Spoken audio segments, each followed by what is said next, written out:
Assalamualaikum warahmatullahi wabarakatuh. Perkenalkan, nama saya Nadia Ulja Isnaya dari kelas 11 Busana 2. Di sini, saya akan membahas tentang bagian 2 Undang-Undang Dasar Negara Republik Indonesia tahun 1945. Unit 4, Studi Kasus Pelanggaran Norma dan Regulasi.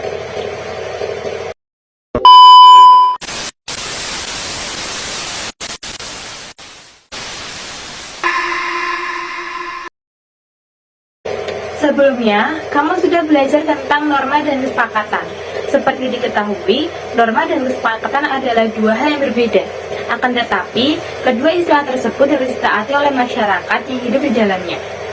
Norma sendiri mengatur tentang aturan-aturan hingga batasan-batasan untuk suatu masyarakat. Sementara kesepakatan dilakukan dalam skala yang lebih kecil. Jika ada masyarakat yang melanggar aturan, itu disebut dengan pelanggaran. Dalam buku materi PPKN kelas 11, unit 4 membahas tentang pelanggaran norma dan regulasi. Kali ini, saya akan mengajak Anda belajar tentang pelanggaran norma dan regulasi. Lantas, apa pengertian dari pelanggaran norma dan regulasi? Yuk kita simak. Sebelum masuk ke pengertian, di sini saya ingin menjelaskan tujuan pembelajaran kita. Kalian dapat mendiskusikan kasus-kasus pelanggaran terhadap norma dan aturan secara objektif dengan berdasarkan ketentuan normatif dalam konstitusi. Selain itu, kalian dapat memahami berbagai macam bahaya dan dampak pelanggaran norma yang ada di masyarakat seperti korupsi, narkoba, kekerasan, tawuran, ketidakadilan hukum, dan seks bebas. Jadi, norma dan regulasi adalah kesepakatan dari berbagai pihak. Dalam kehidupan umat manusia terdapat bermacam-macam norma, yaitu norma agama, norma kesusilaan, norma kesopanan, dan norma hukum. Sanksi dari pelanggaran norma.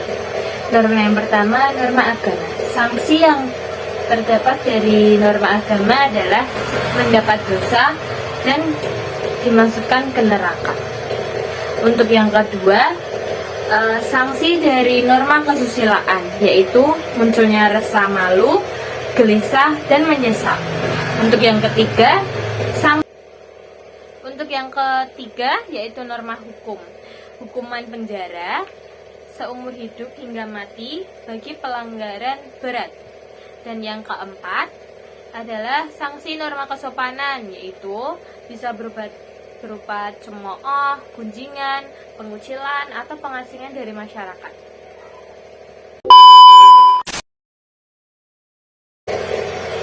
Maka dari itu, dua istilah tersebut harus ditaati oleh masyarakat yang ada. Tentu ada akibatnya jika warga melanggar norma dan regulasi yang ada. Berikut ini adalah kasus pelanggaran norma di tengah masyarakat. Kasus yang pertama adalah kasus korupsi. Pasti banyak yang masih bingung, kasus korupsi melanggar norma apa saja. Korupsi merupakan suatu perbuatan yang bertentangan dengan nilai-nilai dan norma-norma, yaitu norma kejujuran, sosial, agama, dan hukum. Sanksi dari korupsi yaitu pidana penjara seumur hidup atau pidana penjara paling singkat 2 tahun dan paling lama 20 tahun.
kedua yaitu berkelahi. Berkelahi termasuk melanggar norma kesopanan dan hukum. Sanksi dari berkelahi adalah tindakan penganiayaan. Penganiayaan diancam dengan pidana penjara paling lama 2 tahun 8 bulan atau pidana denda paling banyak 4.500. Penganiayaan paling ringan 3 bulan dengan denda maksimal 4.500.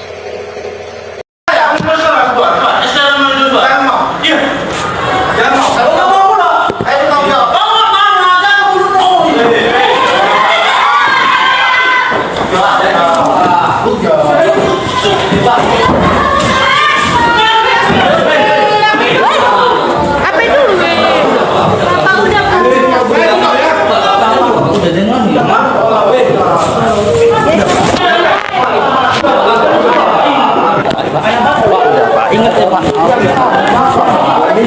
Beratkan nak oh.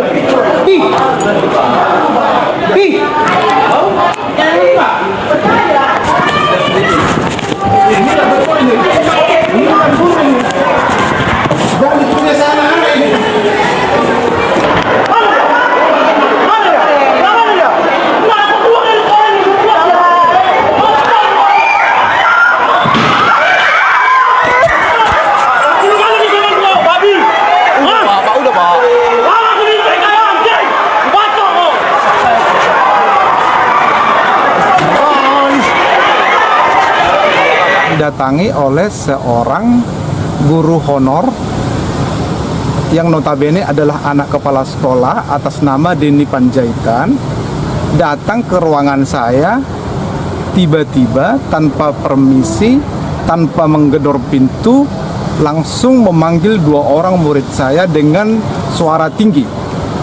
Nah, bisa saya praktekkan cara dia memanggil anak saya itu? Tolong Joshua sama Esther keluar. Otomatis saya terkejut dan murid saya yang sudah konsentrasi tadi buyar semua konsentrasinya.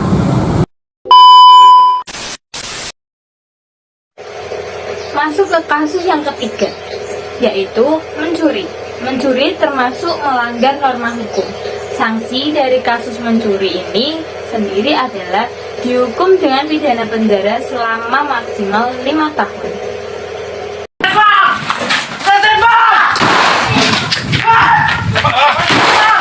Ini adalah detik-detik penggerebekan rumah seorang residivis kasus pencurian ponsel.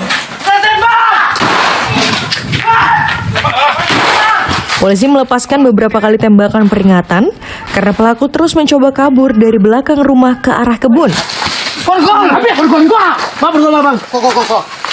Karena tak dihiraukan, dengan terukur polisi akhirnya menembak kaki pelaku.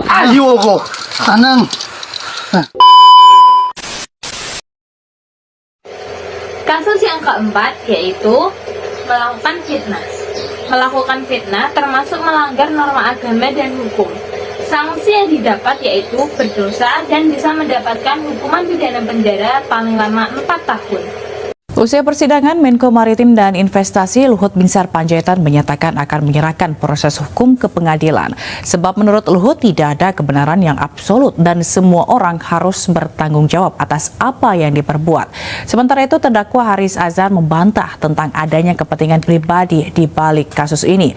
Menurut Haris, justru di persidangan tadi muncul banyak fitnah yang diduga dibuat oleh instansi pemerintah. Tidak ada kebebasan absolut. Itu sebabnya saya datang kemari untuk menyampaikan tidak ada kebebasan absolut. Siapa saja harus bertanggung jawab terhadap apa yang dia buat. Jadi harusnya fakta. Jadi jangan kritik itu dicampur adukkan dengan fitnah atau tuduhan. Tahu yang kata orang saya sehat, dan karena saya sehat saya maka berpikir.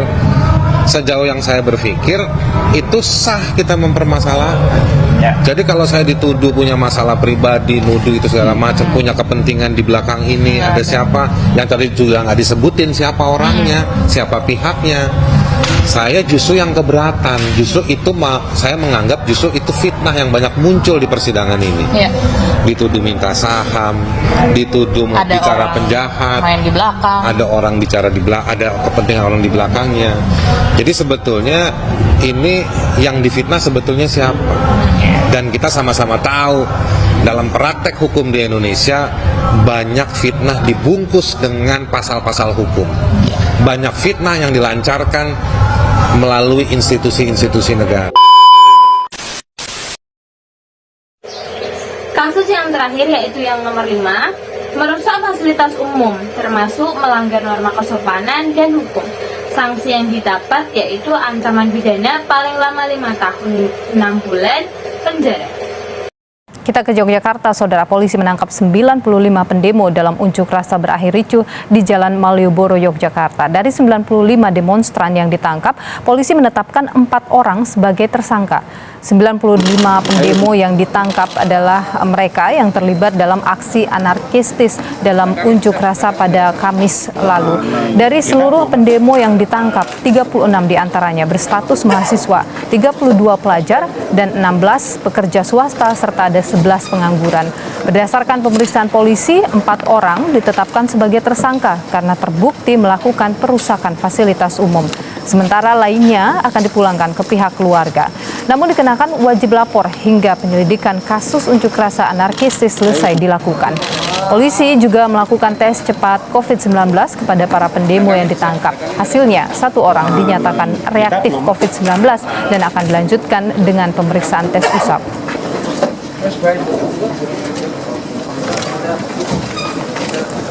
Terhadap 4 orang ini, 2 orang kita kenakan pasal 170 dan 2 orang percobaan pembakaran. Karena 2 orang ini membawa bensin dan berniat untuk membakar pospol, namun ada dari bapak-bapak mengingatkan untuk jangan dibakar. Nah, kemudian itu tidak terlaksana. Nah, beberapa jenis pelanggaran tersebut memiliki konsekuensi jika dilakukan. Seperti yang kita bahas tadi, misalnya ketika melanggar norma agama, maka orang tersebut mendapat sanksi sesuai norma yang berlaku. Contoh lainnya adalah ketika seorang pejabat negara melakukan korupsi, dia akan dihukum di penjara. Segala aturan itu tertuang dalam aturan hukum negara. Semuanya juga mengacu pada Undang-Undang Dasar 1945. Itulah pengertian dari pelanggaran norma dan regulasi. Kita masuk ke tahap rangkuman. Jadi rangkuman yang pertama adalah norma merupakan kesepakatan dari berbagai pihak. Karena itu, ia harus kita terima dan patuhi, meskipun kita bukanlah orang yang terlibat langsung dalam proses pengambilan kesepakatan tersebut. Rangkuman yang kedua yaitu contoh ketika seorang warga masyarakat melanggar kesepakatan yang diatur oleh norma agama. Dia akan mendapatkan konsekuensi atau akibat sebagaimana yang diatur oleh ajaran agama tersebut. Baik dia akan menerimanya ketika masih hidup di dunia maupun kelak setelah dia meninggal dunia. Rangkuman yang ketiga yaitu seseorang yang melakukan tindakan pencurian maka ia telah melanggar pasal 362 KUHP yang menyatakan barang siapa mengambil barang sesuatu yang seluruhnya atau sebagiannya merupakan kepunyaan orang lain dengan maksud untuk dimiliki secara melawan hukum diancam karena pencurian dengan pidana penjara paling lama 5 tahun atau pidana denda paling banyak Rp900.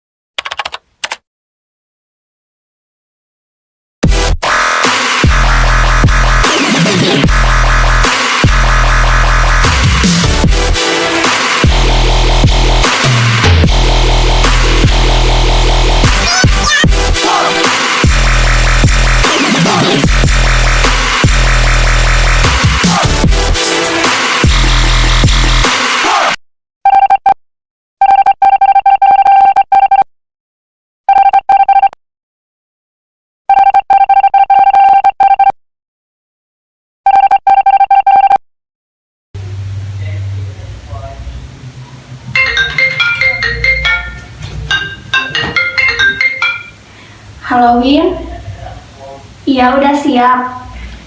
Ya sekarang keluar.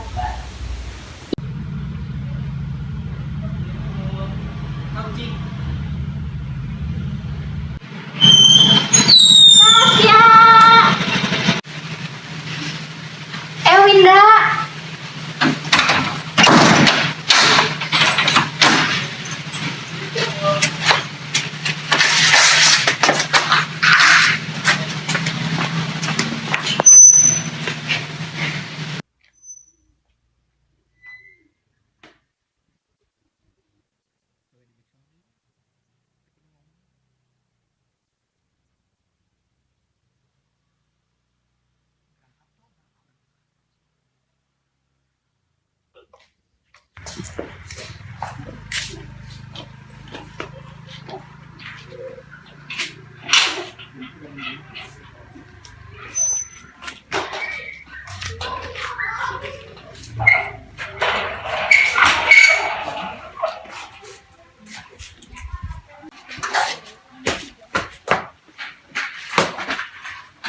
Cok, gimana cok ini? Ada nggak cok? Cok, oh ada.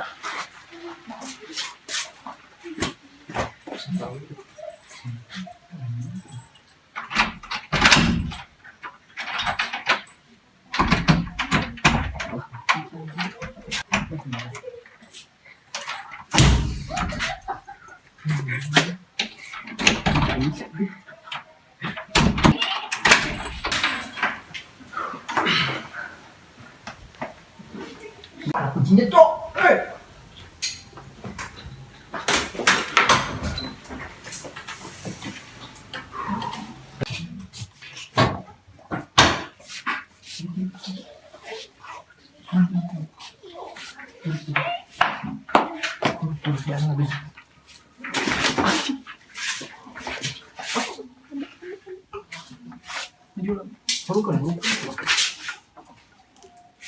Gandeng.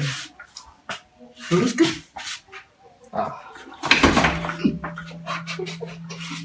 Ada dua. Lurus.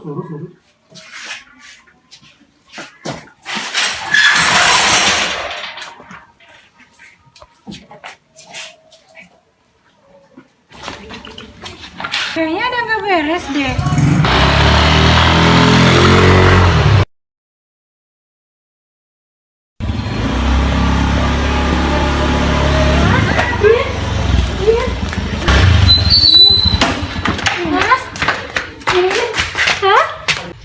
Win, motor hilang, Win. Tas, kemana, Tas? Cari tahu, Win. Nggak ada, Win, motor aja, Win. Tas, gimana, Tas? Win. Tolong! Tolong! Tolong! Tolong! Tolong! Tolong! Kenapa? Motor itu masih hilang. Win. Ayo cepet, kenapa?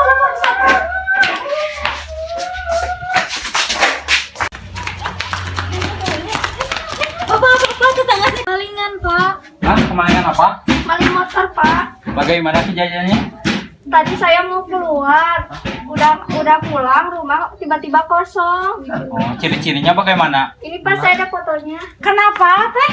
Rumah saya kemalingan. Oh, tadi Teh pas saya lagi ngelewat ada dua cowok di depan rumah Teteh. Cuma saya kira saudaranya. Enggak. Kayaknya itu deh, Pak. Tadi cowok berdua, yang satu rada tinggi, yang satu standar sih. Kayaknya orang sekitar sini juga deh. Haus, beli minum ke warung.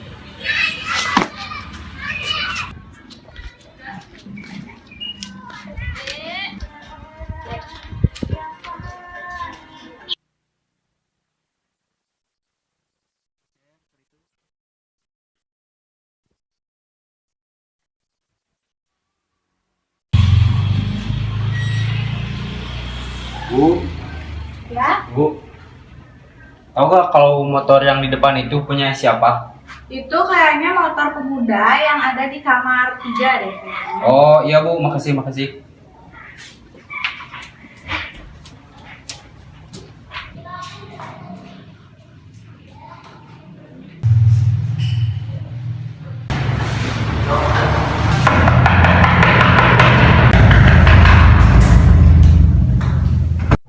Ada apa-apa?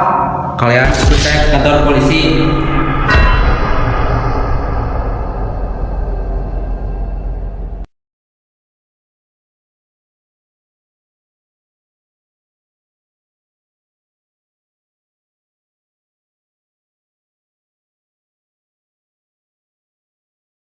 She's a silver lining, Lone Ranger riding through an open space. In my mind when she's not right there beside me, I go crazy, 'cause here isn't where I wanna be, and sad is